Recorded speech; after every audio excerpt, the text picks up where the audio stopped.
12ই জানুয়ারি স্বামী বিবেকানন্দের জন্মদিন।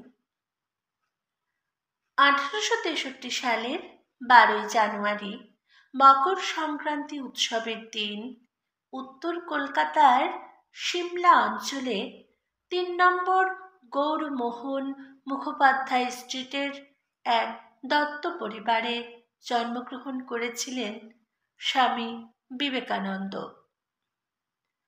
তার পিতা বিশ্বনাথ দত্ত ও মাতা ভুবনেশ্বরী দেবী। বিবেকানন্দের পিতৃপ্রদত্ত নাম ছিল নরেন্দ্রনাথ দত্ত আর ডাকনাম বিলে। গোটা ভারতবর্ষে বীর সন্ন্যাসী নামে তাকে অভিহিত করা হয়। তার এই 12ই জানুয়ারি অর্থাৎ তার জন্মদিনটি ভারতে জাতীয় যুব দিবস হিসেবে পালিত হয়। আজ তার জন্মদিন উপলক্ষে তাকে শ্রদ্ধা জানিয়ে আমার নিবেদনে তারই 10টি বাণী আমি পাঠ করে শোনাব। ওঠো, জাগো এবং লক্ষ্যে না পৌঁছানো পর্যন্ত থেমো না। সফলতা এবং ব্যর্থতা দুজনেই আমাদের জীবনের অংশ, কিন্তু কেউই চিরস্থায়ী নয়। বিশ্বের শ্রেষ্ঠ ধর্ম হল নিজেকে চেনা ও নিজের প্রতি বিশ্বাস রাখা। যদি ঈশ্বর থাকেন, তাহাকে দর্শন করিতে হইবে।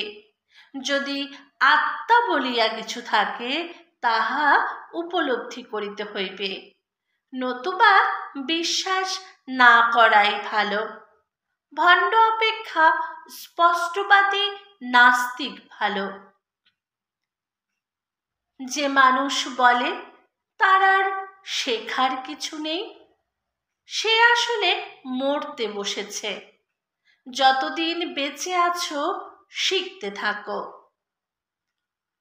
যত উচ্চ তোমার হৃদয়, তত দুঃখ জানিহ নিশ্চয়। হৃদিবান নিঃস্বার্থ প্রেমিক, এ জগতে নাহি তব স্থান। সকল জীবের প্রতি সহানুভূতি সম্পন্ন হও। দুস্থদের প্রতি করুণা প্রকাশ করো। সমস্ত প্রাণীকে ভালোবাসো। কাহারও প্রতি ঈর্ষাপরায়ণ হইও না এবং অপরের দোষ দর্শন করিও না। যদি সত্যিই মন থেকে কিছু করতে চাও, তাহলে পথ পাবে, আর যদি না চাও তাহলে অজুহাত পাবে। একদিনে বা এক বছরে সফলতার আশা করো না। সবসময় শ্রেষ্ঠ আদর্শকে ধরে থেকো। পেছন ফিরে তাকানোর প্রয়োজন নেই, আগে চলো। আমাদের চাই অনন্ত শক্তি, অফুরন্ত উৎসাহ, সীমাহীন সাহস, অসীম ধৈর্য। তবেই আমরা বড় বড় কাজ করতে পারব। স্বামীজির এই শিক্ষামূলক মূল্যবান কথাগুলি আমাদের খারাপ সময়ে আমাদের পথ দেখাতে সাহায্য করে।